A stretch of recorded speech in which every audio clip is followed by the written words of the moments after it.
إن الحمد لله نحمده ونستعينه ونستغفره ونعوذ بالله من شرور أنفسنا ومن سيئات أعمالنا من يهده الله فلا مضل له ومن يضلل فلا هادي له وأشهد أن لا إله إلا الله وحده لا شريك له وأشهد أن محمدًا عبده ورسوله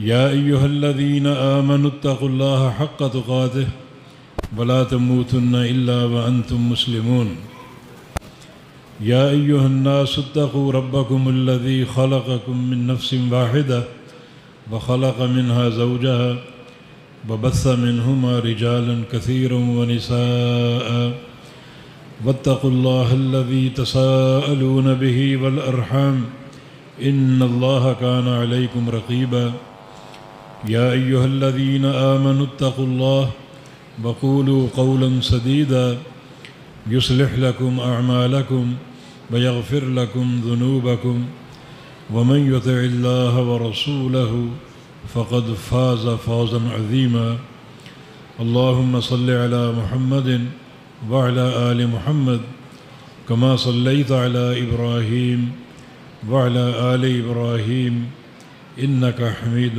مجيد اللهم بارك على محمد وعلى آل محمد كما باركت على إبراهيم وعلى آل إبراهيم إنك حميد مجيد سبحانك لا علم لنا إلا ما علمتنا إنك أنت العليم الحكيم رب اشرح لي صدري ويسر لي أمري واحلل عقدة من لساني يفقه قولي أعوذ بالله من الشيطان الرجيم من همزه ونفخه ونفثه بسم الله الرحمن الرحيم فليحذر الذين يخالفون عن أمره أن تصيبهم فتنة أو يصيبهم عذاب أليم وقال رسول الله صلى الله تعالى عليه وسلم بعثت بالسيف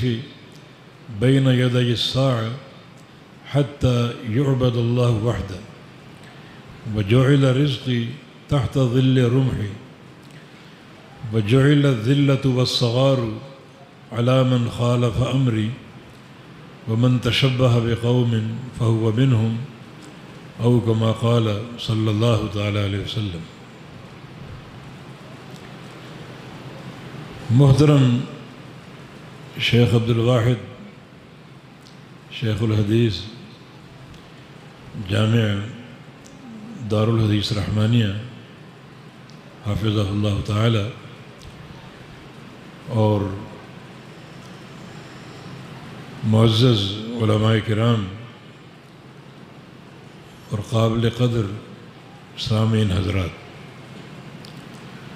مجھ سے قبل مولانا اعظم لانڈر صاحب حافظہ اللہ تعالی خطاب فرما رہے تھے اور اپنے اس مختصر سے خطاب میں ہمیں پورے قرآن کی سیر کرا دی. جی چاہ رہا تھا کہ یہ بیان صبح تک جاری رہے. بہت ہی فائدہ ہوا، ایمان تازہ ہوا اور دل آخرت کی تیاری کی طرف راغب ہوئے. اللہ تعالیٰ آپ کے بیان میں، آپ کی زبان میں اور برکتیں عطا فرمائے. اللہ تعالیٰ روح القدس کے ذریعے آپ کی تائید فرمائے اور آپ کے جو بھی جہود اور مساعی ہیں ان سے امت کو نفع پہنچائے اور ایک خلق کثیر کو ہدایت کے دائرے میں داخل ہونے کی توفیق عطا فرما دے. ربیع الاول کا مہینہ ہے اور اس مہینے میں رسول کریم صلی اللہ علیہ وسلم کی شان بیان ہوتی ہے اور آپ صلی اللہ علیہ وسلم کا پاکیزہ ذکر علماء کرتے ہیں تو ہم بھی چاہتے ہیں کہ ہماری زبان سے بھی آپ کی شان بیان ہو، آپ کا مبارک تذکرہ ہو، اور آپ صلی اللہ علیہ وسلم کی سیرت طیبہ کے حوالے سے ہم بڑے قابل قدر موتی سمیٹ سکیں اور اپنے ایمان کو تازہ کر سکیں۔ نبی صلی اللہ علیہ وسلم کا ہم پر پہلا حق آپ پر ایمان لانے کا ہے۔ نبی علیہ السلام کی پوری جو مکی زندگی تھی 13 سالہ، اس میں آپ نے 3 عقیدے پیش فرمائے تھے، عقیدہ توحید اور عقیدہ رسالت اور عقیدہ آخرت۔ اس سے آگے بات نہیں بڑھ سکی تھی، کیونکہ کفار قریش نے بڑے عناد کا اظہار کیا اور ان اعتقادات کو قبول نہیں کیا۔ تو مکی زندگی میں آپ صلی اللہ علیہ وسلم نے اپنی رسالت منوانے کی دعوت دی، مجھے نبی مانو۔ یہ آپ کا پہلا حق ہے کہ آپ کو نبی مانا جائے، بلکہ سارے انبیاء میں سب سے افضل قرار دیا جائے، یہ پہلا آپ کا حق ہے۔ ایک موقع پر ابو ذر غفاری رضی اللہ عنہ نے نبی علیہ السلام سے ایک عجیب سوال کیا آپ کے نبی ہونے کے حوالے سے۔ سوال یہ تھا کہ کیف علمت بأنک نبی حتی استیقنت، یا رسول اللہ صلی اللہ علیہ وسلم آپ کو کیسے معلوم ہوا کہ آپ اللہ کے نبی ہیں، اور آپ نے اپنے نبی ہونے پر یقین کر لیا، یہ کیسے ہوا؟ تو رسول اللہ صلی اللہ علیہ وسلم نے ارشاد فرمایا، ابو ذر میں سو رہا تھا، اتانی ملکان، میرے پاس 2 فرشتے آئے، وقع احدہما علی الارض والآخر بین السماء والارض، ایک فرشتہ زمین پر آ گیا اور دوسرا فرشتہ آسمان اور زمین کے درمیان کھڑا ہو گیا، اور جو فرشتہ اوپر تھا اس کے ہاتھ میں ایک ترازو تھا۔ اس فرشتے نے کہا نیچے والے فرشتے سے، ہوا کیا یہ وہی ہے؟ میری طرف اشارہ کیا، یہ وہی شخصیت ہے جن کے پاس اللہ نے ہمیں بھیجا ہے؟ جواب دیا کہ جی ہاں، یہ وہی شخصیت ہے۔ تو اس فرشتے نے کہا اپنا کام شروع کرو پھر۔ وہ کام کیا ہے؟ زن ہو، اس کو تولو، اس کا وزن کرو، دیکھیں اس کا کیا وزن بنتا ہے۔ تو فرمایا کہ فَوَزِنْتُ بِرَجُلٍ، مجھے ایک شخص کے ساتھ تولا گیا، ایک پلڑے میں مجھے رکھا گیا، دوسرے میں ایک اور انسان کو رکھا گیا، فَوَزَنْتُهُ، میرا وزن بھاری نکلا۔ تو اس نے کہا کہ زِنْهُ بِرَجُلَيْن، ان کو 2 کے ساتھ تولو۔ تو 2 بندے ایک طرف رکھے گئے اور ایک طرف میں اکیلا، فَوَزَنْتُهُمَا، میرا وزن پھر بھی بھاری نکلا۔ کہا کہ زِنْهُ بِعَشَرَ، 10 کے ساتھ تولو۔ تو 10 بندے ایک طرف، میں اکیلا ایک طرف، فَرَجَحْتُهُمْ، میرا وزن پھر بھی بھاری رہا۔ کہا کہ زِنْهُ بِمِئَةٍ، 100 کے ساتھ تولو۔ تو 100 بندے ایک طرف رکھے گئے اور ایک طرف میں اکیلا، فَرَجَحْتُهُمْ، میرا وزن پھر بھی بھاری رہا۔ تب اس فرشتے نے جو اوپر تھا اس نے بات کی کہ لو وزنتہ بِأُمَّتِهِ لَرَجَحَهَا، اگر ایک طرف ایک پلڑے میں پوری کائنات ہو اور دوسرے میں اکیلے محمد مصطفیٰ ہو تو محمد مصطفیٰ کا وزن پوری کائنات سے بھاری ہوگا۔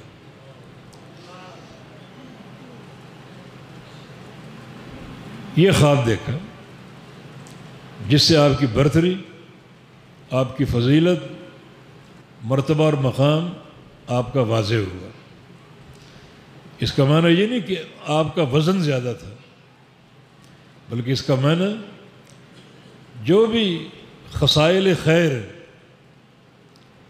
پوری دنیا کی ایک طرف ہوں اور اکیلے رسول اللہ علیہ وسلم کے ایک طرف ہوں، تو پوری دنیا مل کر آپ کے خصائل کا، آپ کے اوصاف کا، آپ کی عبادت کا، آپ کی فطانت کا، خلق حسنہ کا مقابلہ نہیں کر سکتے۔ آپ کے اخلاق سب سے بھاری، آپ کی عبادت سب سے بھاری، آپ کا زہد سب سے بھاری، آپ کا تقوی سب سے بھاری، پوری دنیا مل کر بھی مقابلہ نہیں کر سکتی۔ یہ جب میں نے خواب دیکھا تو مجھے اپنے سچا نبی ہونے پر یقین آ گیا، اور یقین بڑھ گیا، اور ایمان بڑھ گیا کہ آپ صلی اللہ علیہ وسلم پوری کائنات میں سب سے افضل۔ یہ آپ کا حق ہے کہ آپ پر ایمان لائیں، آپ کی نبوت پر ایمان لائیں۔ یا ایھا الذین آمنوا آمنوا باللہ ورسولہ، اے ایمان والو اللہ اور اس کے رسول پر ایمان لاؤ۔ ایمان لانا فرض ہے اور آپ کا حق ہے۔ جو نبی علیہ السلام کے حقوق آپ کی امت پر عائد ہوتے ہیں، ان میں بنیادی حق آپ پر ایمان لانا۔ ایمان لایا جائے، یہ جو امور ایمان ہیں ان میں ایک لازمی نقطہ ہے۔ امور ایمان 6 ہیں۔ قل آمنت باللہ وملائکتہ وکتبہ ورسلہ والیوم الآخر والقدر خیرہ وشرہ۔ اللہ پر ایمان، اللہ کے فرشتوں پر ایمان، اللہ کی کتابوں پر ایمان، اللہ کے رسولوں پر ایمان، قیامت کے دن پر ایمان، اور تقدیر پر اچھی ہو یا بری ہو۔ تو ان میں رسولوں پر ایمان یہ بھی ایک ایمان کا لازمی عنصر ہے اور لازمی بنیاد ہے، لازمی رکن ہے، رسولوں پر ایمان۔ اور گروہ انبیاء میں سب سے آخری رسول محمد مصطفیٰ صلی اللہ علیہ وسلم، آپ پر ایمان لایا جائے۔ اللہ تعالیٰ کا فرمان ہے من یکفر بالایمان فقد حبط عملہ، جو بندہ امور ایمان میں سے کسی امر کے ساتھ کفر کر جائے، اس کی ساری نیکیاں برباد، ساری نیکیاں برباد ہیں اس کی۔ تو امور ایمان میں رسولوں پر ایمان لانا، اور رسولوں میں آخر رسول ہمارے محمد ابن عبداللہ صلی اللہ علیہ وسلم ہیں، محمد مصطفیٰ علیہ السلام ہیں، جن پر ایمان لایا جائے۔ کیسے؟ جیسے اللہ نے چاہا۔ یہ نقطہ اصل لوگوں کے اشکال کا باعث بنا۔ لوگ رسولوں پر ایمان لانا چاہتے ہیں اپنی مرضی کا، اپنی خواہش کا۔ جیسے یہودی عزیر علیہ السلام پر ایمان لائے، مگر ایمان کیسے لائے؟ اپنی مرضی کا، کہ عزیر اللہ کا بیٹا ہے۔ کہ عزیر اللہ کا بیٹا ہے؟ نہیں نا، ان کا ایمان باطل ہے۔ بالکل ویسا ایمان لانا پڑے گا جیسا اللہ چاہتا ہے۔ عیسائی عیسیٰ علیہ السلام پر ایمان لائے اپنی خواہش کا، وہ کہتے ہیں کہ عیسیٰ اللہ کا بیٹا ہے۔ عیسیٰ اللہ کا بیٹا نہیں ہے۔ وہ ایمان کا دعویٰ تو کرتے ہیں مگر ان کا ایمان جھوٹا ہے، کیونکہ وہ ایمان اللہ کی منشا اور اللہ کی مرضی کے مطابق نہیں، جیسا اللہ نے پیش کیا ہے، جیسا اللہ چاہتا ہے کہ عیسیٰ علیہ السلام پر کیسے ایمان لا۔ رسول اللہ علیہ وسلم کی حدیث ہے کہ جو بندہ اللہ پر ایمان لائے، من شاہد ان لا الہ الا اللہ وانی رسول اللہ وان عیسیٰ عبد اللہ ورسولہ وکلمتہ التی القاہا الی مریم وروح منہ، جو ایمان لائے اللہ تعالیٰ پر، اس کی توحید پر، میری رسالت پر، اور عیسیٰ علیہ السلام پر۔ عیسیٰ علیہ السلام پر کیا ایمان لائے؟ وہ اللہ کے بندے تھے، اللہ کے رسول تھے، اللہ کا کلمہ جو مریم کی طرف القاء کیا، اور اللہ کی پھونک سے یا روح جو اللہ نے ان میں ڈالی، اس روح سے پیدا ہوئے، اور ساتھ ایمان لائے وَأَنَّ الْجَنَّةَ حَقٌّ وَالنَّارَ حَقٌّ، جنت بھی حق ہے، جہنم بھی حق ہے، یہ بھی ایمان لے۔ تو قیامت کے دن جب یہ بندہ آئے گا، فتحت لہ ابواب الجنت الثمانیہ، اس کے لیے جنت کے 8 دروازے کھول دیے جائیں گے، جہاں سے چاہے داخل ہو۔ دیکھیں امور ایمان کا فائدہ، جتنا ایمان مضبوط اور قوی ہوگا اتنا فائدہ ہوگا، اللہ کی رضا حاصل ہوگی، اور بڑے اونچے درجات۔ صحیح بخاری کی حدیث ہے، رسول اللہ صلی اللہ علیہ وسلم کا فرمان ہے کہ ان اہل الجنت لیتراؤون غرفا فوقہم، جب جنتی جنت میں داخل ہو جائیں گے تو بعض جنتی اپنے اوپر دیکھیں گے، نگاہ اٹھا کر اوپر انہیں بڑے بڑے محلات نظر آئیں گے۔ اوپر کتنا اوپر؟ اتنا اوپر جیسے زمین والے آسمان کے اس ستارے کو دیکھتے ہیں جو مغرب کی طرف غروب ہونے والا ہو۔ وہ ستارہ بڑا دور ہوتا ہے، بڑا دور، جو ستارے اوپر چمک رہے ہیں وہ قریب نظر آتے ہیں اس کی بنسبت، لیکن جو ستارہ افق کے غرب میں ہو، غروب ہونے کے قریب ہو، نظر آتا ہے لیکن بہت دور۔ جتنا دور وہ ستارہ نظر آتا ہے اتنا دور جنتی نیچے جو ہوں گے وہ اوپر کے جنتیوں کے محلات دیکھیں، اتنا فرق، وہ اتنا اوپر اور یہ اتنا نیچے، دونوں جنت میں، دونوں جنتی، لیکن فرق آپ دیکھیں۔ صحابہ نے عرض کیا کہ تلک مناظر الانبیاء، یہ ٹھکانے انبیاء کے ہو سکتے ہیں، اتنا فرق مراتب انبیاء کے ٹھکانے ہو سکتے ہیں۔ تو رسول اللہ صلی اللہ علیہ وسلم نے ارشاد فرمایا یہ ٹھکانے ان لوگوں کے ہیں، رجال آمنوا باللہ وصدقوا المرسلین، ان لوگوں کے ٹھکانے ہیں جو اللہ پر صحیح معنی میں ایمان لے آئے، ایسا ایمان کہ اس کی توحید کے تقاضے پورے کرتے رہے، وصدقوا المرسلین، رسولوں پر ایمان لائے، ایسا ایمان کہ ان کے ہر فرمان کو سچا جانتے رہے، ہر فرمان کی تصدیق کرتے رہے، جو حدیث آئی آمنا وصدقنا، جو حدیث آئی قبول، جو فرمان آیا قابل قبول، کوئی شک نہیں، کوئی شبہ نہیں، کوئی تردد نہیں، کوئی توقف نہیں، کوئی تعطل نہیں، بس ایمان لاتے گئے لاتے گئے لاتے گئے، نہ کوئی انکار، نہ کوئی شک، نہ کبھی کسی نے یہ کہا کہ ٹھیک ہے یہ رسول کا فرمان ہے مگر یہ فرمان ہماری برادری کے رواج کے خلاف نہیں، برادری ایک طرف، اللہ کے پیغمبر کا فرمان، یہ نہیں کہا یہ فرمان حق ہے مگر یہ ہمارے پیر و مرشد کی تعلیم کے خلاف ہے، نہیں، یہ نہیں کہا کہ یہ فرمان حق ہے ہمارے امام کی تعلیم کے خلاف، ہمارے امام کے قول کے خلاف ہے، نہیں، شرح صدر کے ساتھ، دل کی گہرائیوں کے ساتھ تصدیق کر دی کہ نبی سے آنے والی ہر بات، ہر فرمان حق ہے، سچ ہے، اس کو سچا جانتے رہے، اس کی تصدیق کرتے رہے۔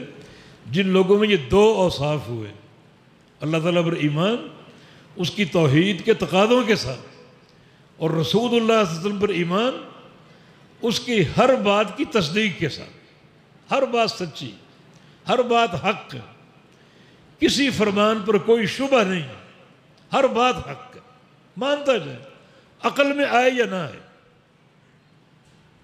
عقل میں سمائے یا نہ سمائے۔ مثال کے طور پر ایک حدیث ہے رسول اللہ صلی اللہ علیہ وسلم کی، کچھ لوگ کہتے ہیں عقل میں نہیں آتی۔ نبی علیہ السلام کے سامنے ایک شخص کا ذکر ہوا جو صبح کو سویا رہتا، نماز نہیں پڑھتا، سویا رہتا حتیٰ کہ سورج طلوع ہو جاتا۔ فرمایا کہ ذاک رجل بال الشیطان فی اذنہ، یہ شخص جو ہے نا جو سویا رہتا ہے اور فجر کی نماز نہیں پڑھتا، اس کے کان میں شیطان پیشاب کرتا ہے، اس کے کان میں شیطان پیشاب کرتا ہے۔ اب آپ کہیں کہ کئی دفعہ ہم نے دیکھا لوگوں کو، خود بھی فجر تک نہیں اٹھے حتیٰ کہ سورج طلوع ہو گیا، تو کبھی ہم نے اپنے کان گیلے تو نہیں پائے۔ بھئی شیطان پیشاب کرے گا، کان گیلے ہوں گے، رطوبت ہوگی۔ تو کچھ لوگ شک کرتے ہیں کہ یہ کیسی حدیث ہے، لیکن سچے ایمان کی اور تصدیق کی علامت یہ ہے کہ یہ حدیث حق ہے۔ اللہ کے نبی کا فرمان ہے، پتھر پر لکیر۔ اور واقعتاً شیطان ان لوگوں کے کانوں میں پیشاب کرتا ہے جو فجر کی نماز نہیں پڑھتے، سوئے رہتے ہیں حتیٰ کہ سورج طلوع ہو جاتا ہے۔ اس کی بڑی سخت وعیدیں بھی ہیں۔ نبی علیہ السلام کو ایک موقع پر جہنم دکھائی گئی، قبر کے منظر دکھائے گئے۔ ان مناظر میں ایک منظر یہ تھا کہ ایک شخص جو ہے الٹا لیٹا ہوا ہے اور اس کے سر پہ ایک فرشتہ سوار ہے، اس کے ہاتھ میں ایک بھاری چٹان ہے، بڑا پتھر جو اس کے سر پہ مارتا ہے، اس کا سر کچلا جاتا ہے، پاش پاش ہو جاتا ہے، وہ چیخ رہا ہے، چلا رہا ہے، پتھر دوبارہ اس کے ہاتھ میں اچھل کر آ جاتا ہے جیسے گیند آتی، اور اس کا سر دوبارہ جڑ جاتا ہے، فرشتہ پھر مارتا ہے، پھر سر پاش پاش ہو جاتا ہے، پھر پتھر اچھل کے آ جاتا ہے۔ جبریل امین نے فرمایا کہ یہ منظر جو ہے یہ قیامت تک قائم رہے گا، اس کا سر قیامت تک اسی طرح کچلا جائے گا اور پاش پاش کیا جائے گا۔ رسول اللہ صلی اللہ علیہ وسلم نے فرمایا سبحان اللہ ما ذنبہ، اس کا کیا گناہ ہے، اس کا کیا گناہ ہے۔ وہ طلبہ بھی اس پر توجہ کریں جو حفظ کر رہے ہیں۔ جواب دیا کہ رفض القرآن، یہ قرآن یاد کر کے بھول گیا تھا، قرآن یاد کر کے بھول گیا تھا۔ دوسرا گناہ وَيَنَامُ عَنِ الصَّلَاةِ الْمَكْتُوبَةِ، مسجد میں جماعت کھڑی ہوتی، یہ گھر میں سو رہا ہوتا، جماعت کھڑی ہوتی ہے گھر میں سو رہا ہوتا۔ اب جماعت کھڑی ہو، آپ اذان سنیں، تکبیر سنیں اور گھر میں سو رہے ہیں، ٹس سے مس نہ ہو، اللہ تعالیٰ قبر میں پکڑ لے گا، اور یہ بھیانک سزا، اس کے سر کو بار بار کچلا جائے گا قیامت تک۔ کتنی بھیانک سزا۔ اب یہ حدیث اگر ہم سن لیں تو فجر کی نماز چھوڑ سکتے ہیں، فجر کی جماعت چھوڑ سکتے ہیں، تا دیر سوئے رہ سکتے ہیں؟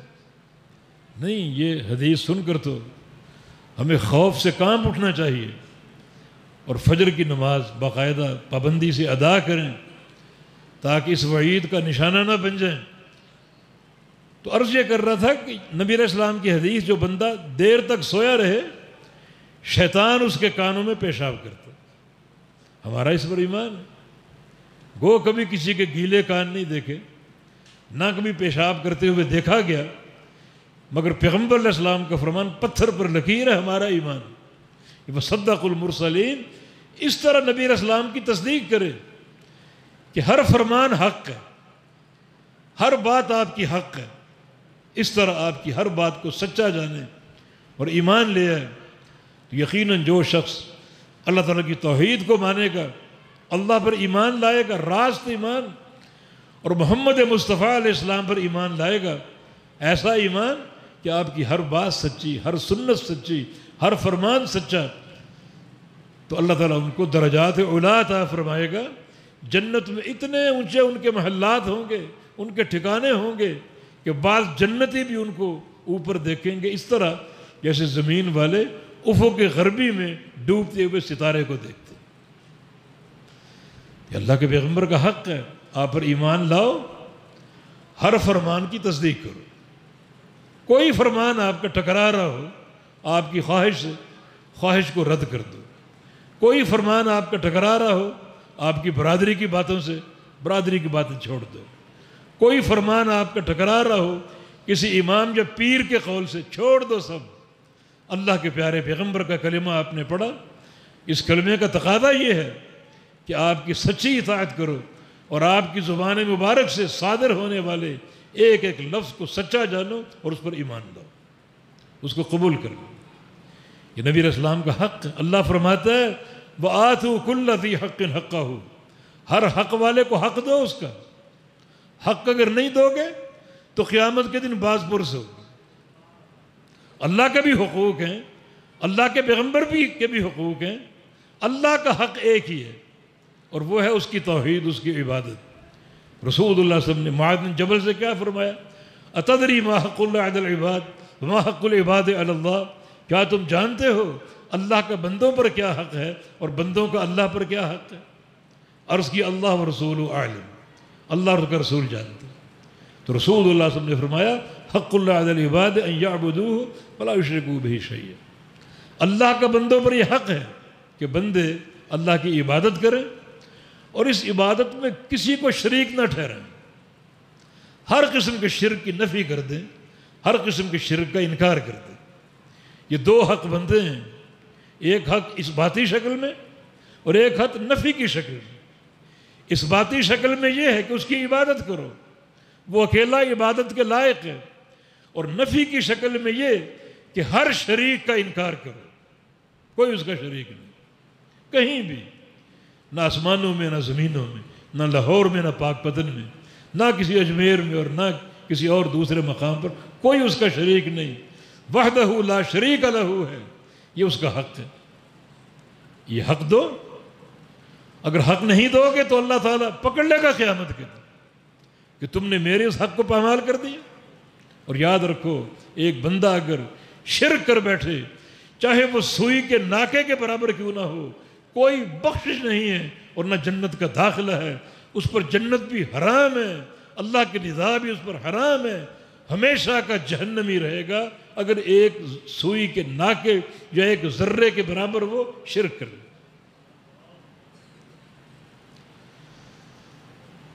رسول اللہ صلی اللہ علیہ وسلم کا حق کیا ہے؟ آپ پر ایمان لاؤ، آپ کی نبوت کی تصدیق کرو، آپ کے ایک ایک فرمان کو سچا جانو، آپ سے محبت کرو، یہ ہمارا عقیدہ ہے۔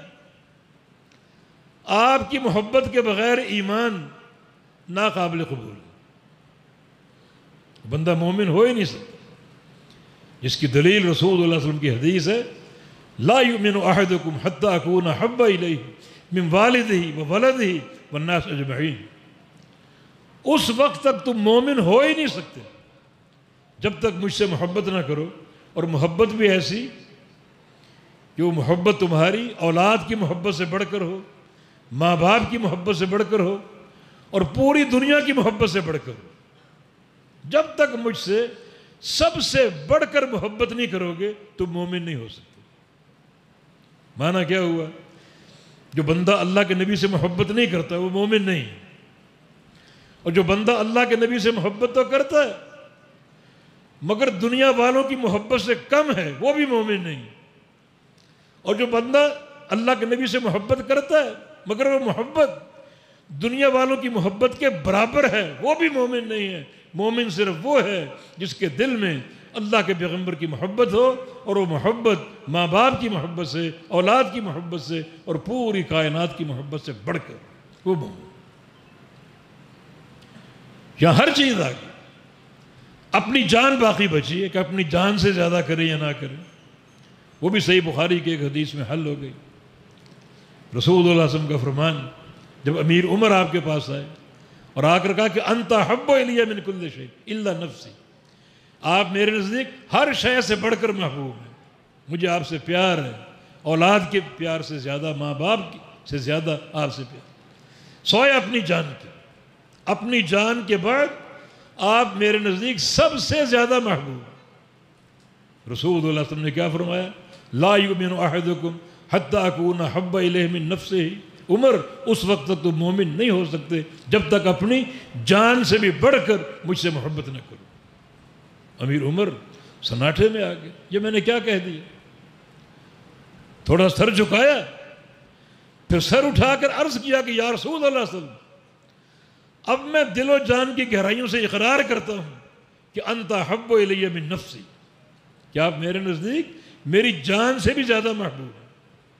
فرمایا الآن یا عمر، عمر اب تم نے سچے اسلام کی بات کی، حقیقی ایمان کی بات کی۔ تو ہمارا عقیدہ ہے کہ اللہ کے پیارے پیغمبر سے محبت ہو، اپنی جان سے بھی بڑھ کر ہو۔ قرآن نے بیان کیا النبی اولیٰ بالمؤمنین من انفسہم وازواجہ امہاتہم۔ اس آیت کریمہ پر غور کرو گے، اللہ کا فرمان ہے۔ اللہ کا فرمان نعوذ باللہ جھوٹا ہو سکتا ہے؟ یہاں ایک مومن کی پہچان بتائی گئی دو چیزوں کے ساتھ، دو چیزوں کے ساتھ۔ ایک یہ کہ نبی مومن کے نزدیک ہر شے سے زیادہ محبوب ہے۔ النبی اولیٰ بالمؤمنین من انفسہم، اپنی جانوں سے بھی زیادہ نبی مومن کے قریب ہے، محبوب ہے، اپنی جانوں سے بھی زیادہ۔ مانا اگر جان سے زیادہ نبی سے محبت نہیں کرتا وہ مومن نہیں ہے۔ یہی مفہوم مخالف بنتا ہے کہ مومن کون ہے؟ جو نبی سے اپنی جان سے بڑھ کر محبت کرے۔ دوسری بات کیا ہے؟ وہ ازواجہ امہاتہم، طلبہ یہاں بیٹھے، ازواجہ ضمیر واحد ہے جس کا مرجع نبی ہے، امہاتہم ضمیر جمع ہے جس کا مرجع مومنین ہے۔ اور دوسری بات یہ ہے کہ مومن وہ ہے جو نبی کی بیویوں کو اپنی ماں سمجھے، اپنی ماں سمجھے۔ مومن ہونے کا دعویٰ بہت لوگ کرتے ہیں، لیکن ایک سچے مومن کی پہچان ان دو چیزوں کے ساتھ، ایک نبی سے اپنی جان سے بڑھ کر محبت کرے، اور دوسرا نبی کی بیویوں کو امہات المومنین کو اپنی ماں قرار دے۔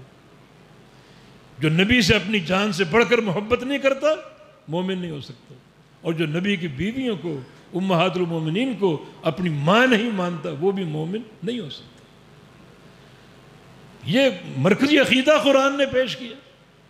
نبی کا حق ہے کہ ان سے محبت کی جائے، اور محبت بھی ایسی جو پوری کائنات کی محبت پر غالب ہو، پوری کائنات کی محبت پر غالب ہو۔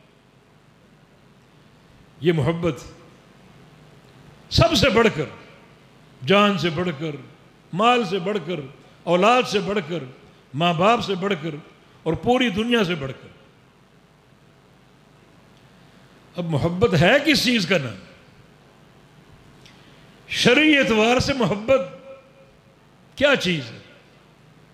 محبت کا معنی کیا ہے؟ شرعی اعتبار سے محبت جو ہے اس کا معنی اطاعت۔ قُلْ إِن كُنتُمْ تُحِبُّونَ اللَّهَ فَاتَّبِعُونِي، کہہ دیجئے اگر اللہ کی محبت کے دعوے دار ہو تو اس محبت کی صداقت کی دلیل یہ ہے کہ میری اتباع کرو۔ معنی محبت اتباع کا نام، وہ محبت نہیں ہے جس میں اطاعت نہ ہو، اور وہ اطاعت نہیں جس میں محبت نہ ہو۔ آپس میں لازم ملزوم۔ محبت بغیر اطاعت کے ناقص ہے، اور اطاعت بغیر محبت کے ناقص ہے۔ اللہ کے پیارے پیغمبر سے ایسی محبت ہو کہ آپ کی ہر فرمان کی پیروی، ہر فرمان کی اطاعت، ہر سنت کی پیروی، اس کو اپنے ایمان کا ہدف بنا لیں۔ اور یہ مرکزی عقیدہ ہے جس کے بغیر ایمان کی سلامتی ممکن نہیں ہے، اور ایمان قابل قبول نہیں۔ دین اسلام میں محبت ایک مرکزی عبادت ہے۔ اگر اس کا محور اللہ کی ذات ہو، الحب فی اللہ والبغض فی اللہ، محبت بھی اللہ کے لیے، بغض بھی اللہ کے لیے۔ اللہ کے لیے محبت مکمل کب ہوگی؟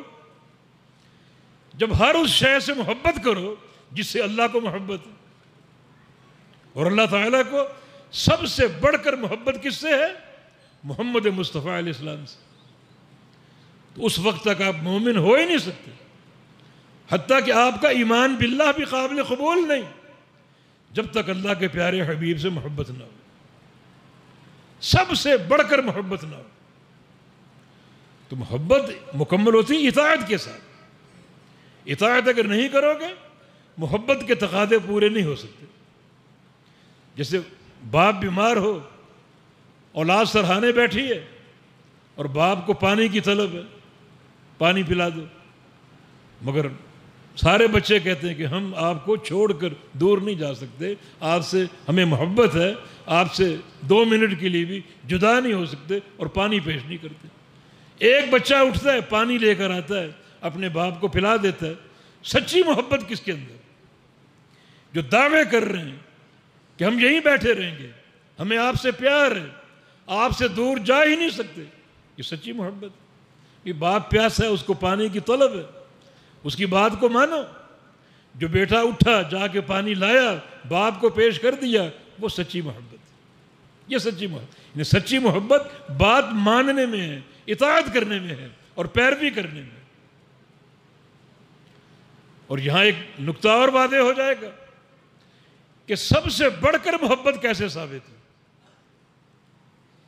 کیونکہ طلب یہ نہیں ہے کہ اللہ کے نبی سے محبت کرو، طلب یہ ہے کہ سب سے بڑھ کر محبت کرو.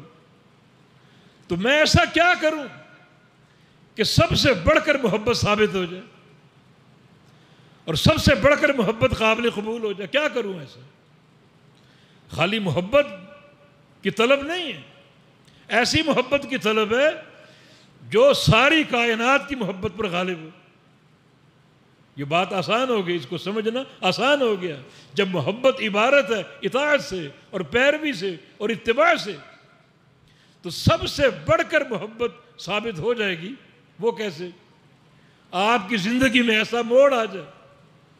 ایک طرف اللہ کے پیغمبر کا فرمان ہے، اللہ کے پیغمبر کی حدیث ہے، ایک طرف کسی کا قول ہے، وہ امام ہو، مجتہد ہو، وہ کوئی پیر ہو، کوئی وڈیرا ہو، باپ دادا ہو، ان کی بات آ جائے، دونوں ٹکرا رہی.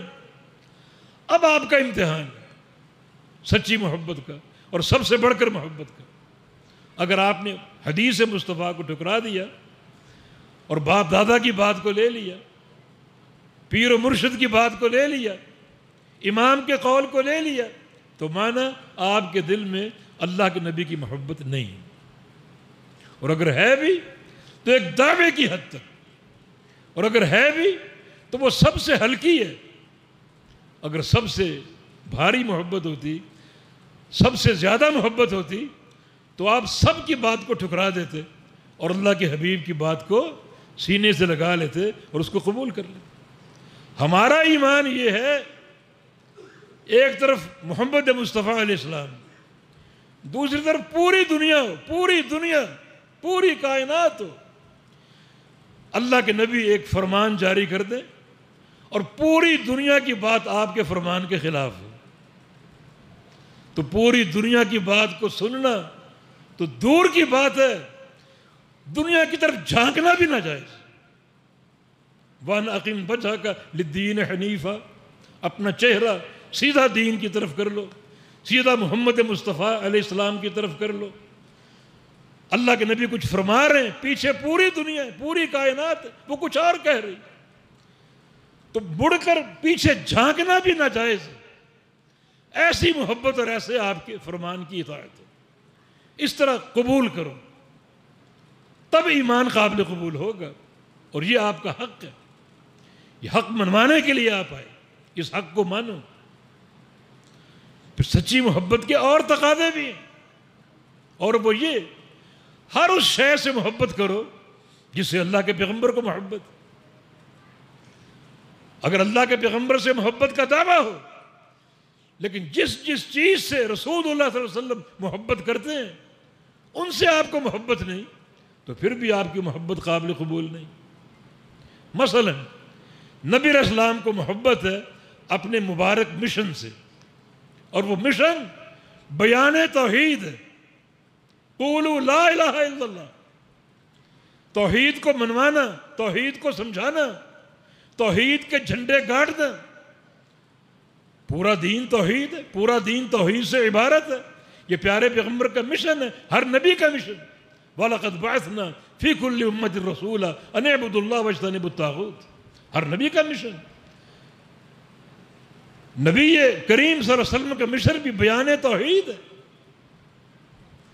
اس کے سوا کچھ نہیں، کیونکہ سارے اعمال توحید کے تابع ہیں۔ نماز توحید ہے، زکوٰۃ توحید ہے، حج توحید ہے، جہاد توحید ہے، بیان توحید، اقامت توحید آپ کا مشن۔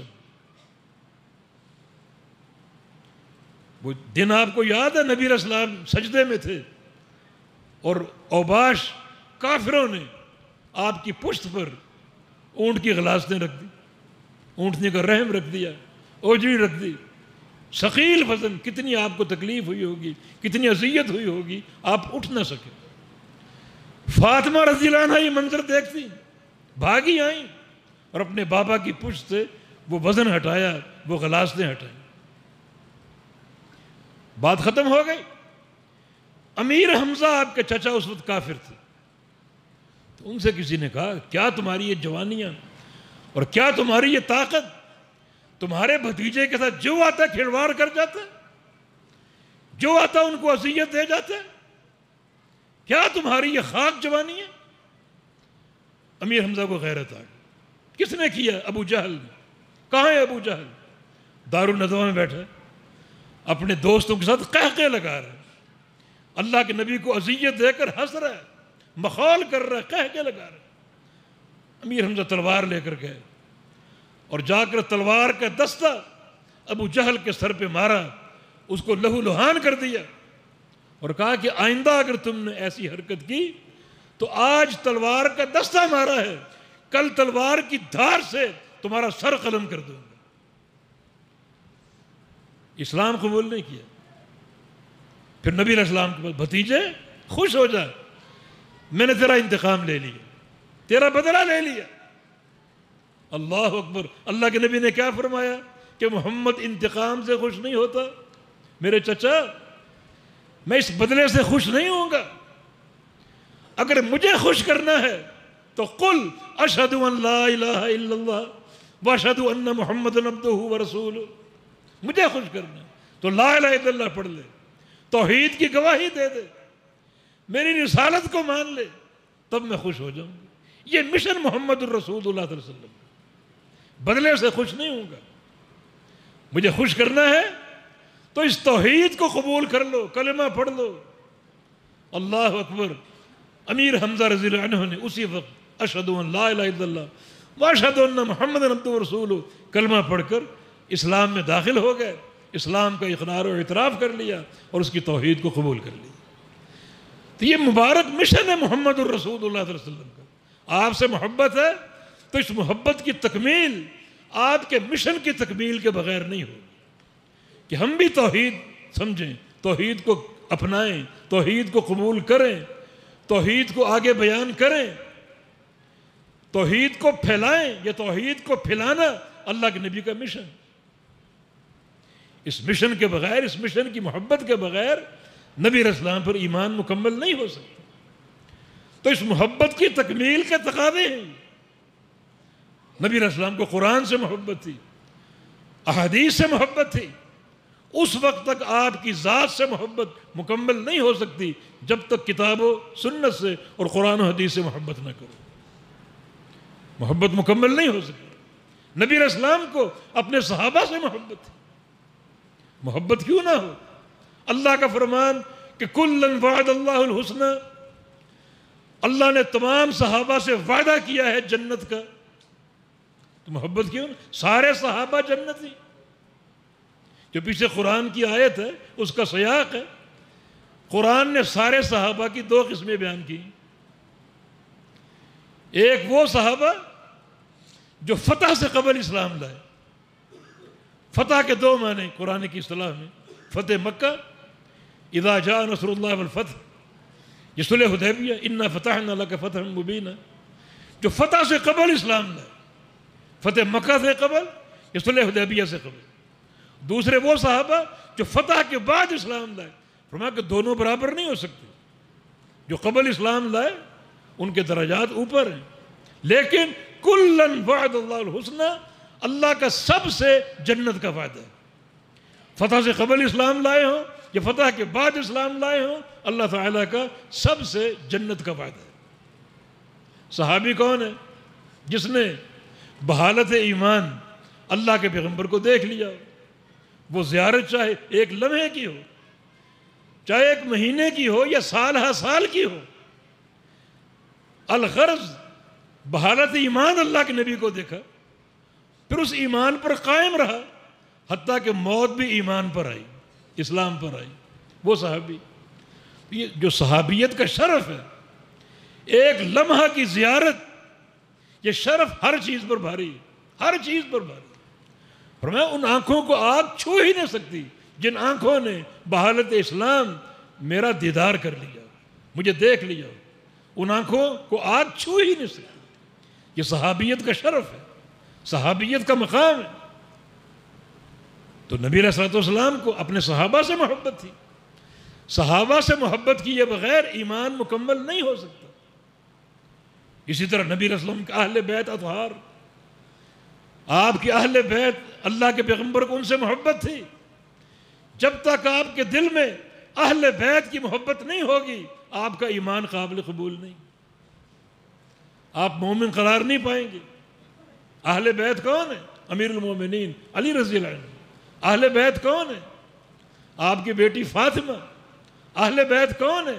آپ کے نواسے حسن و حسین رضی اللہ عنہ، فاطمہ رضی اللہ عنہ، یہ آپ کے اہل بیت ہیں۔ اور اہل بیت کی دو قسمیں، ایک اہل بیت وہ ہے جس سے رشتہ خون کا ہو، دوسرا اہل بیت وہ ہے جس سے رشتہ مصاہرت کا ہو، دامادی کا ہو۔ دامادی کا تو آپ کی بیویاں اہل بیت ہیں، ان سے خون کا رشتہ نہیں، لیکن مصاہرت کا رشتہ ہے، دامادی کا رشتہ ہے، زوجیت کا رشتہ ہے۔ اور یہ جو حسنین، علی اور فاطمہ، ان سے خون کا رشتہ ہے، وہ بھی اہل بیت ہیں، یہ بھی اہل بیت۔ جب تک اہل بیت کی محبت نہیں ہوگی مومن نہیں ہو سکتا۔ ہمارا ایمان اور عقیدہ ہے کہ اہل بیت کی محبت فرض ہے۔ رسول اللہ صلی اللہ علیہ وسلم نے غدیر خم میں خطبہ دیا، اس میں کیا فرمایا کہ انی تارک فیکم الثقلین، میں تمہارے بیچ دو بھاری امانتیں چھوڑ کر جا رہا ہوں، ایک کتاب اللہ، دوسرے میرے اہل بیت۔ کتاب اللہ اور اہل بیت، یہ دو بھاری امانتیں، ان کی قدر کرنا، ان کے حق کو پہچاننا۔ ثقل بھاری امانت کو بولتے ہیں، جو انسان کسی کو سونپ کر جاتا ہے، سفر پہ جا رہا ہو، اپنی سب سے قیمتی متاع کہ سفر میں وہ ضائع نہ ہو جائے، وہ کسی کو سپرد کر جاتا ہے، کسی امانت دار شخص کو کہ یہ تمہارے سپرد ہے، تو ثقل آپ نے فرمایا یہ دو بھاری امانتیں چھوڑ کر جا رہا ہوں۔ اور فردن فردن ان کے فضائل ثابت ہیں۔ جناب علی رضی اللہ عنہ فاتح خیبر، خلیفہ چہارم، تو آپ پر ایمان لائے بغیر، آپ کی تکریم اور توقیر کے بغیر ایمان مکمل نہیں ہو سکتا۔ نبی علیہ السلام پر ایمان لانا فرض ہے، اور یہ ایمان کے تقاضے ہیں۔ جناب حسنین، رسول اللہ صلی اللہ علیہ وسلم کا فرمان ہے الحسن والحسین سیدہ شباب اہل جنہ، حسن و حسین جنت کے جوانوں کے سردار ہیں۔ ہمارا ایمان ہے۔ جناب علی کے بارے میں فرمایا، حسین کے بارے میں فرمایا حسین منی وانا من حسین، حسین مجھ سے ہے، میں حسین سے ہوں۔ یہ جملہ محبت کا مظہر، ولا اور تعلق کا مظہر۔ یہ اہل بیت اطہار، یہ آپ کا مقام۔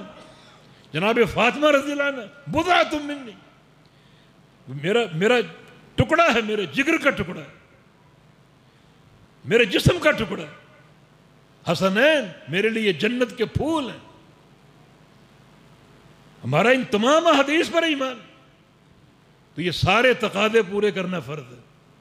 اس وقت تک پیارے پیغمبر کی محبت مکمل نہیں ہو سکتی جب تک نبی علیہ السلام پر ان سارے تقاضوں کے ساتھ ایمان نہ لایا جائے۔ جس سے آپ کو محبت ہے، آپ کو مدینے سے محبت ہے، ہمیں بھی مدینے سے محبت کرنی ہے، یہ محبت کرنا فرض ہے۔ آپ کو مکہ مکرمہ سے محبت ہے، ہمیں بھی محبت کرنی ہے۔ آپ کو خانہ کعبہ سے محبت ہے، ہمیں بھی محبت کرنی ہے۔ آپ کو مسجد نبوی سے محبت ہے، ہمیں بھی محبت کرنی ہے۔ یہ ساری وہ چیزیں ہیں جو پیارے پیغمبر کی محبوب ہیں۔ اس وقت تک ایمان کی تکمیل نہیں ہو سکتی جب تک ہر اس شے سے محبت نہ کرو جس شے سے اللہ کے نبی نے محبت کی. یہ آپ کے حقوق ہیں، ان حقوق کو ادا کرو. یہ آپ کے حقوق ہیں. آئیے ایک اور حق اللہ کے نبی کا بیان ہو جائے، اور وہ حق ایسا ہے جس کی قیامت تک ضرورت ہے. گلی گلی محلہ محلہ ضرورت ہے. کیا حق ہے وہ حق یہ ہے کہ جب دو افراد میں کوئی اختلاف ہو جائے تو وہاں ایک ہی راستہ ہے اس اختلاف کے تصفیے کا، اس کو حل کرنے کا، کہ وہاں فیصلہ صرف محمد مصطفیٰ علیہ السلام کریں گے. بس اپنے اختلاف کو لوٹا دو اللہ اور اس کے رسول کی طرف.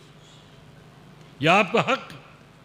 نبی علیہ السلام کا فرمان ہے انہو من یعش منکم بعدی فسر اختلافا کثیرا فعلیکم بسنتی. میرے بعد تم بڑے اختلافات دیکھو گے، بڑے اختلافات. پھر کیا کرنا؟ اختلاف کو یوں ہی رہنے دیں، چھوڑ دیں. چھوڑنا جائز نہیں. اختلاف تب چھوڑو، باقی رہنے دو جب حل کرنے کا نسخہ موجود نہ ہو. ہمارے پاس تو کتاب و سنت موجود ہے، بڑی آسانی سے اختلاف حل ہو سکتا ہے. نقطہ اختلاف کا تعین کرو، اس کو قرآن و حدیث پر پیش کر دو. قرآن و حدیث جو بات کہہ دے وہ قبول کر لو. کتنا آسان مسئلہ. مثلا ایک فقہی مسئلہ کہ بندے کے جسم سے خون جاری ہو جائے، وضو ٹوٹتا ہے یا قائم رہتا ہے؟ چلا اختلاف چلا آ رہا ہے، آج بھی اختلاف ہے. کچھ فقہا کہتے ہیں کہ وضو ٹوٹ جاتا ہے.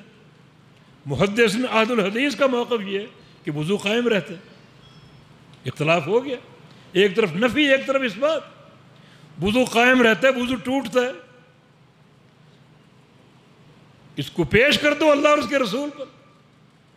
اب سنن نبی داؤد میں دو صحابہ کا قصہ ہے جو میدان سے لوٹ رہے تھے. پیچھے ایک جاسوس مشرک پیچھا کر رہا تھا. ایک مقام پر پڑاؤ ڈالا گیا، اللہ کے نبی بھی وہاں سو گئے، صحابہ بھی، اور ان دو شخصوں کو پہرے پر مقرر کر دیا. ایک پہرے پر کھڑا ہو گیا، دوسرے نماز شروع کر دی. وہ جاسوس پیچھے آیا، اس نے اندھیرے میں اس ڈھانچے کو دیکھا، سایہ دیکھا، تیر پھینک دی. ایک تیر پھینکا، دوسرا پھینکا، تیسرا پھینکا. تیر لگتے گئے اور جمع ہوتے گئے، جسم میں پیوست ہوتے. کتنا خون بہا، لیکن نماز نہیں توڑی. نماز نہیں توڑی. قرآن کی ایک سورت پڑھنے کی لذت آ رہی تھی، نماز نہیں توڑی. حتیٰ کہ وہ سورت ختم ہوئی، نماز مکمل کی، اپنے ساتھی کو اٹھایا کہ یہاں کوئی جاسوس ہے. ساتھی اٹھا، لہو لہان بدن، لہو لہان، اور تیر پیوست ہے. کتنا خون بہا ہوگا. اللہ کے نبی موجود ہے. اگر وضو ٹوٹ جاتا تو آپ کیوں خاموش رہے؟ آپ کی خاموشی اس کے اقرار کی دلیل. امیر عمر ابن خطاب رضی اللہ عنہ، ان کو نماز کی حالت میں خنجر مارا گیا، اسی حالت میں نماز پوری کی. جناب علی بن ابی طالب رضی اللہ عنہ، نماز کی حالت میں خنجر مارا گیا، اسی حالت میں نماز پوری کی. امام احمد بن حنبل رحمہ اللہ، ان پر کتنا تشدد کیا گیا، ظلم کیا گیا، کوڑے مارے گئے، اور اسی وضو سے نماز پڑھتے تھے. کسی نے اعتراض بھی کیا کہ آپ کے تو کپڑے لہو لہان ہیں، جسم سے خون جاری ہے، اور آپ نماز پڑھ رہے ہیں. فرمایا قد صلی عمر وجرحہ یثعب دما. مجھ سے قبل امیر المومنین عمر بن خطاب نے نماز پڑھی جب ان کا جسم خون ابل رہا تھا. بات واضح ہو گئی، پختہ دلائل موجود ہیں. فردوا الی اللہ والرسول، پیش کر دو اللہ اور اس کے رسول پر. اختلافات کے حل کا تصفیہ کا یہ طریق ہے، یہ اللہ کے نبی کا حق ہے.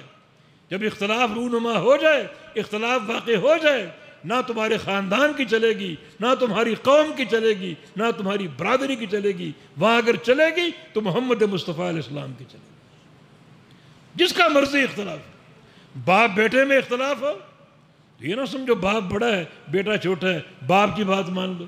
استاد شاگرد میں اختلاف ہو، یہ نہ سمجھو استاد بڑا ہے شاگرد چھوٹا ہے، استاد کی بات مان لو۔ قلت اور کثرت میں اختلاف ہو، ایک طرف 1000 آدمی، ایک طرف 2 آدمی، اختلاف ہو گیا، یہ نہ سمجھو ایک طرف 1000 بندہ ہے اس کی بات مان لو، یہ 2 بندے ان کی بات چھوڑ دو، نہیں۔ نہ تعداد فیصل ہے، نہ بیٹے کے مقابلے میں باپ فیصل ہے، نہ شاگرد کے مقابلے میں استاد فیصل ہے۔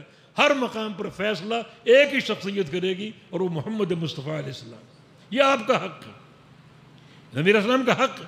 اور آج ہر مسئلے میں اختلاف، ہر مسئلے میں، لیکن امت اس حق کو پورا کرنے سے قاصر ہے، اس حق کو پورا کرنے سے قاصر۔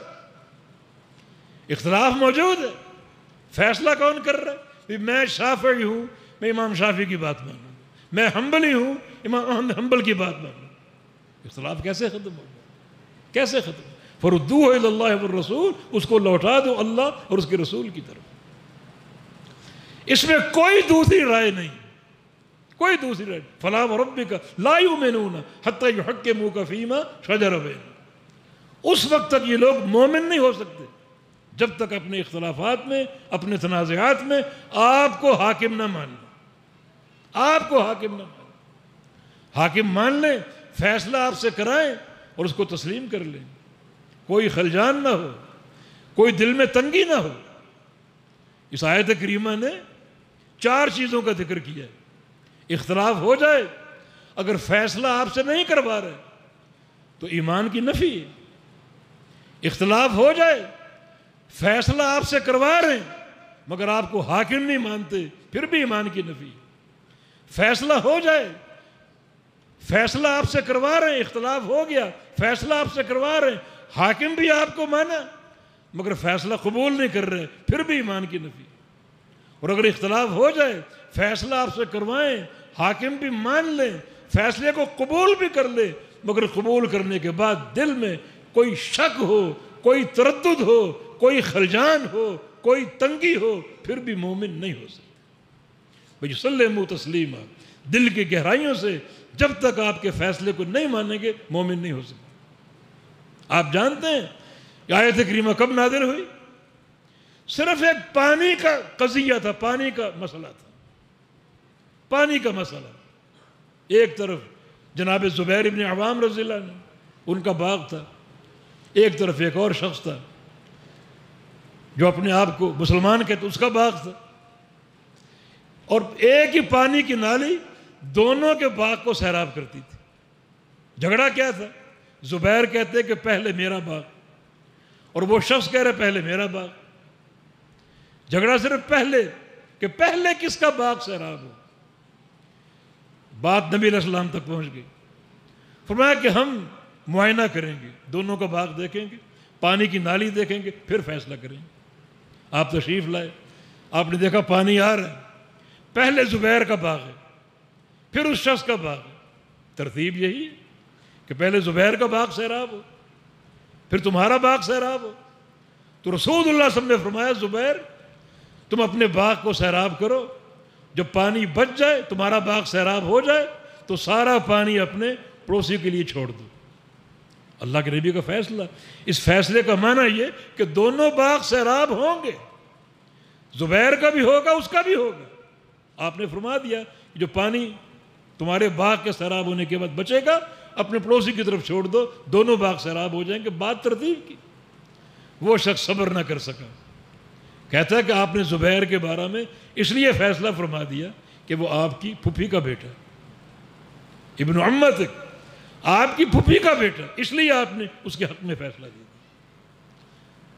نبی علیہ السلام کی بات ناگوار گزری، آپ نے خاموشی اختیار کی مگر رب تعالی خاموش نہیں رہا، فوراً وحی بھیجی، فلا وربک لا یؤمنون حتی یحکموک فیما شجر بینہم۔ اس وقت تک یہ لوگ مومن نہیں ہو سکتے جب تک آپ کو اپنے تنازعات میں، اپنے اختلافات میں حاکم اور فیصل نہ مان لیں۔ حاکم اور فیصل مان لیا، پھر فیصلہ آپ سے کروائیں، فیصلہ آپ سے کروا لیا، پھر اس کو قبول کریں، قبول کر لیا، پھر دل میں کوئی تنگی، کوئی حرج اور کوئی خلجان نہ ہو، پھر یہ مومن۔ اب تھوڑا سا غور کر لو، تھوڑی سی بات، ذرا سے غور کی زحمت دوں گا کہ یہاں ایمان اور کفر کی بات ہو رہی ہے. مسئلہ کیا ہے؟ مسئلہ پانی کا، دنیا کے ایک پانی کا، پانی کی ایک نالی کا. اور اللہ تعالیٰ نے اس پانی کی نالی کے تعلق سے بھی اللہ کے نبی کی بات کو نہ ماننے والے کو لا یؤمنون کا مومن نہیں ہو سکتا. حالانکہ دنیا کا قضیہ ہے، دنیا کا معاملہ. لیکن بھائی اور بزرگوں، جہاں معاملہ دین کا ہو، اعتقادی مسائل کا ہو، جن کے نتیجے میں جنت کا داخلہ ہے، مسائل نماز کے ہوں، مسائل حج کے ہوں، دین کے مسائل، تو دین کا معاملہ دنیا سے بہت اونچا ہے. دنیا کے معاملے میں اللہ کے نبی کے فیصلے کو نہ ماننے والا کتنی وعید کا مستحق ہوا. اور اگر دین کے معاملے میں ہم پیارے پیغمبر سے فیصلہ نہ کروائیں، جو فیصلہ سن لیں، حدیثیں پڑھ لیں اور قبول نہ کریں، تو کیا اس کے ایمان کی سلامتی ہے اس میں؟ کیا اس کا ایمان محفوظ رہے گا؟ یہ بھی اللہ کے نبی کا حق ہے کہ تنازعات میں، اختلافات میں آپ کی ذات کے طرف رجوع کرو. اور یہ بھی نبی علیہ السلام کا حق ہے کہ آپ پوری کائنات سے افضل ہیں. نبی علیہ السلام کی حدیث ہے، انا سید ولد آدم بلا فخرہ، میں پوری اولاد آدم کا سردار ہوں، پوری اولاد آدم کا سردار ہوں. تو یہ آپ کا حق ہے، آپ کو یہ برتری دی جائے، اس تفوق کا عقیدہ رکھا جائے کہ آپ سب سے برتر، سب سے برتر، خاندانی اعتبار سے، فضائل کے اعتبار سے، عمل کے اعتبار سے، خلق کے اعتبار سے سب سے برتر. اور یہ بات تو جاہلیت کے دور سے چلی آ رہی تھی. جب نبی علیہ السلام کا نکاح خدیجہ الکبریٰ سے ہوا، بی بی خدیجہ سے، ابھی وحی نہیں اتری، آپ نبی نہیں بنے، اس وقت آپ 25 سال کے تھے، خدیجہ 40 سال کی تھی، اور آپ کا نکاح ان سے ہوا. آپ در یتیم، خدیجہ مالدار خاتون، قریشی سارے جمع ہیں، نوجوان بھی اور بوڑھے بھی. ابو طالب نے خطبہ نکاح پڑھا، ابو طالب نے خطبہ نکاح پڑھا، اور نوجوانوں کی نگاہوں میں مذاق اور تمسخر ہے کہ بے جوڑ شادی، شوہر غریب اور مسکین اور یتیم اور فقیر، اور بیوی مالدار، بہت بڑی تاجر، بے جوڑ شادی. ابو طالب کی نگاہوں نے اس مذاق کو بھانپ لیا، خطبہ نکاح پڑھا، اور ساتھ ہی یہ کہا کہ یا معاشر قریش، اے قریش والو، بوڑھے ہوں یا نوجوان ہوں، کسی بھی خاندان سے ہوں، کسی بھی برادری سے ہوں، اے قریش کے قبیلے کے لوگوں، میری ایک بات کا جواب دو. ایکم یساوی محمد صلی اللہ علیہ وسلم، تم میں سے کون ہے اپنا سر اٹھائے کہ وہ میرے بھتیجے محمد جیسا ہے، اخلاق میں، شجاعت میں، فہم و فراست میں، تواضع میں، ملنساری میں. کون ہے جو تم دعویٰ کر سکے کہ وہ محمد سے افضل ہے؟ کون ہے؟ جو ہے دعویٰ کرنے والا؟ بتاؤ کون ہے؟ سارے چہرے جھک گئے، جن نگاہوں میں مذاق تھا وہ سر جھک گئے.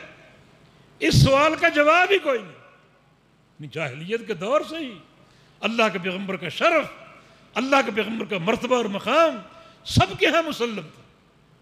اور ابو طالب نے بات ادھوری نہیں چھوڑی، کہا کہ الا المال، ہاں مال کا فرق ہو سکتا ہے، تمہارے ذہنوں میں جو خناس ہے وہ مال کا، کہ محمد کے پاس مال نہیں ہے صلی اللہ علیہ وسلم، ہمارے پاس مال ہے، ہم مال میں افضل ہیں. فرمایا کہ سنو، ان المال ظل زائل، مال کی کیا حیثیت ہے؟ مال ایک سایہ ہے، زائل ہونے والا. مال ایک سایہ ہے، کبھی ادھر کبھی ادھر، کبھی آگے کبھی پیچھے، کبھی دائیں کبھی بائیں. یہ سایہ ایک مقام پر قائم نہیں رہتا. مال کی کثرت کوئی شرف کا باعث نہیں ہے. بہت سے ایسے لوگ جو گناہوں میں وقت گزارتے ہیں، وہ ان گناہوں سے مال کماتے ہیں. فاحشہ عورتوں پر مال ہوتا ہے، مال کوئی شرف کا آئینہ دار نہیں. لیکن جو اوصاف خیر ہیں، اخلاق ہیں، ان میں کسی کو اگر دعویٰ ہے میرے بھتیجے کی ہمسری کا، تو اپنی منڈی اٹھا کر دکھائے مجھے. سارے سر جھک گئے. یہ عقیدہ ہو کہ پیارے پیغمبر محمد مصطفیٰ علیہ السلام سب سے افضل ہے، پوری کائنات میں سب سے افضل ہے، اور کوئی آپ کا مقابل نہیں، کوئی آپ کا مقابل نہیں۔ ہمارے پیارے رسول صلی اللہ علیہ وسلم جن کا نام محمد ہے، محمد کا معنی تعریف کیا ہوا، زمین پر بھی ان کی تعریف ہوتی ہے، آسمانوں پر بھی ان کی تعریف ہوتی ہے۔ سب سے زیادہ حماد، اللہ کی حمد کرنے والے، احمد آپ کا نام ہے، محمد آپ کا نام ہے، احمد کا معنی سب سے بڑھ کر اللہ کی تعریف کرنے والے، اور محمد کا معنی سب سے بڑھ کر آپ کی تعریف کی جاتی ہے۔ حتیٰ کہ قریش نے آپ کی شان میں گستاخی کی کوشش کی، انہوں نے طے کیا کہ اگر ہم کہیں کہ محمد ایسا، محمد ایسا، تو محمد کا معنی تو تعریف کیا ہوا، تو آپ کو تعریف کیا ہوا بھی کہیں اور آپ کی مذمت بھی کریں، یہ دو باتیں جمع نہیں ہو سکتی۔ ایسا کرے کہ ان کا نام تبدیل کر دو، نام رکھا مذمم، مذمت کیا ہوا۔ کفار قریش جب بھی آپ کا ذکر کرتے تو محمد کہہ کے ذکر نہیں کرتے، بلکہ مذمم کہہ کر ذکر کرتے۔ مذمم آ رہا ہے، مذمم جا رہا ہے، مذمم نے یہ کیا، مذمم نے یہ کہا، مذمم کہہ کر کرتے۔ ایک دن رسول اللہ صلی اللہ علیہ وسلم نے سیدہ عائشہ صدیقہ سے فرمایا کہ الم ترئی کیف صرف اللہ عنی سب قریش، عائشہ دیکھو اللہ تعالیٰ نے قریش کی گالیوں کو مجھ سے کیسے پھیر دیا، مجھے کیسے بچا لیا۔ یہ سبون مذممن، دن رات وہ مذمم کو گالی دیتے ہیں اور میں محمد ہوں، دن رات وہ مذمم کو گالی دیتے ہیں اور میں محمد ہوں صلی اللہ علیہ وسلم۔ یہ آپ کا شرف اور مقام ہم سب کے ہاں مسلم ہے۔ دنیا میں آپ سب سے افضل، قیامت کے دن لواء الحمد آپ کے ہاتھ میں ہوگا، سارے نبی آپ کے جھنڈے کے نیچے ہوں گے، انبیاء کے امام آپ، انبیاء کے قائد آپ، انبیاء کے خطیب آپ، قیامت کے دن اول شافع آپ، اول مشفع۔ شافع کا معنی شفاعت کرنے والے، سب سے پہلی شفاعت پوری دنیا میں محمد مصطفیٰ علیہ السلام کریں، اور مشفع کا معنی جس کی شفاعت قبول کی جائے گی۔ سب سے پہلے جس شخصیت کی شفاعت قبول کی جائے گی وہ محمد مصطفیٰ علیہ السلام۔ اول من یقرع باب الجنہ، سب سے پہلے جنت کے دروازے کو آپ دستک دیں گے۔ اول من یدخل الجنہ، سب سے پہلے جنت میں آپ داخل ہوں گے، اور آپ داخل ہوں گے، آپ کا وہ شرف آپ کی امت تک منتقل ہوا۔ رسول اللہ صلی اللہ علیہ وسلم کی حدیث ہے نحن الآخرون السابقون، میری امت زمانے کے اعتبار سے آخری امت ہے، لیکن قیامت کے دن جنت میں ساری امتوں سے پہلے جائے گی، جنت کا داخلہ سب سے پہلے ہوگا، جنت کے داخلے میں سب سے آگے ہوگی، گو زمانہ میری امت کا سب سے آخری۔ امت کا یہ شرف اللہ کے پیارے پیغمبر کے شرف کی بنا پر، یہ ہماری دعوت کہ اس وقت تک ایمان مکمل نہیں ہوگا جب تک ان سارے حقوق کو پورا نہ کرو۔ تو حقوق ادائیگی فرض ہے، ضروری ہے، حقوق کو پورا کرو تبھی نجات ہوگی، تبھی ایمان قابل قبول ہوگا۔ تو یہ ربیع الاول کا مہینہ نبی علیہ السلام کی شان بھی بیان ہوتی، مقام بھی بیان ہوتا ہے، لیکن بحمدللہ جو شان ہمارے اسٹیج سے بیان ہوتی وہ قصے کہانیاں نہیں ہیں، وہ فضول شعر گوئی نہیں ہے، ایسے قصیدے جن میں شرکیہ اور مبتدعانہ مبالغے ہو نہیں ہیں۔ یہ آپ کی شان نہیں ہے کہ وہی جو مستوی عرش تھا خدا ہو کر اتر پڑا مدینے میں مصطفیٰ ہو کر۔ کسی نے کہا حیران ہوں مصطفیٰ کو کیا لکھوں، خدا لکھوں یا خدا کا خدا لکھوں، یہ شان ہے۔ پیارے پیغمبر کی جو شان اللہ نے بیان کی ساری دنیا جمع ہو کر بھی نہیں بیان کر سکتی۔ قرآن کا ایک مقام من یطع الرسول فقد اطاع اللہ، نبی علیہ السلام کی شان کہ پوری کائنات میں جو رسول کی اطاعت کرے گا اس نے اللہ کی اطاعت کی، بس۔ پوری کائنات ایک طرف، پوری کائنات کے دامن کو تھام لو، ان کی اطاعت اللہ کی اطاعت نہیں ہے۔ پوری کائنات کو چھوڑ دو، صرف محمد کریم کے دامن کو تھام لو، ان کی اطاعت اللہ کی اطاعت، بس۔ اور اللہ کی اطاعت کے بغیر گزارا نہیں۔ اللہ کی اطاعت تک پہنچنا ہے، اللہ کے حبیب کی اطاعت کرو، اللہ کی اطاعت ہو جائے گی۔ قُلْ إِن كُنتُمْ تُحِبُّونَ اللَّهَ فَاتَّبِعُونِي يُحْبِبْكُمُ اللَّهُ، اللہ کی محبت تک پہنچنا ہے، اللہ کے حبیب کی اتباع کرو، اللہ کے محبوب بن جاؤ گے، گناہوں کی بخشش حاصل ہو جائے گی۔ یقیناً یہ مصطفیٰ علیہ السلام کی شان، آپ کا مقام کہ صرف آپ کی اطاعت اللہ کی اطاعت، پوری دنیا ایک طرف ہو، اگر اللہ کے نبی کو چھوڑ دو گے پوری دنیا کے دامن کو تھام لو گے، اس میں صحابہ ہوں، تابعین ہوں، ائمہ محدثین ہوں، فقہاء ہوں، پوری دنیا کے دامن کو تھام لو، اللہ کے حبیب کے دامن کو چھوڑ دو، اللہ کی اطاعت نہیں ہوگی، اور ساری دنیا کو چھوڑ دو، حبیب مصطفیٰ کے دامن کو تھام لو، آپ کی اطاعت اللہ کی اطاعت۔ یہ مقام کسی اور کا ہو سکتا ہے؟ یہ اللہ کے نبی کا مقام۔ باقی کالی کملی، کالی زلفیں سب کی، کمبل ہر کے گھر میں کالا بھی ہو سکتا ہے، نیلا پیلا، کالی زلفیں، سفید چہرے بہت سو کے، یہ کون سی شان؟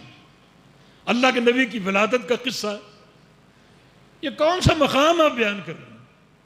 ٹھیک ہے یہ برتری اور اس میں بھی فضیلت کے مقامات موجود ہیں، مگر نبی علیہ السلام کے تعلق سے وہ باتیں کرو جو ایک رسول کے شایان شان، وہ باتیں نہ کرو جو ایک شاعر نعوذ باللہ عاشق کی معشوقی میں کرتا ہے۔ نبی علیہ السلام کے رخسار ایسے، آپ کا چہرہ ایسا، آپ کے دانت ایسے، آپ کی آنکھیں ایسی، اس میں اطاعت کا کیا تعلق ہے؟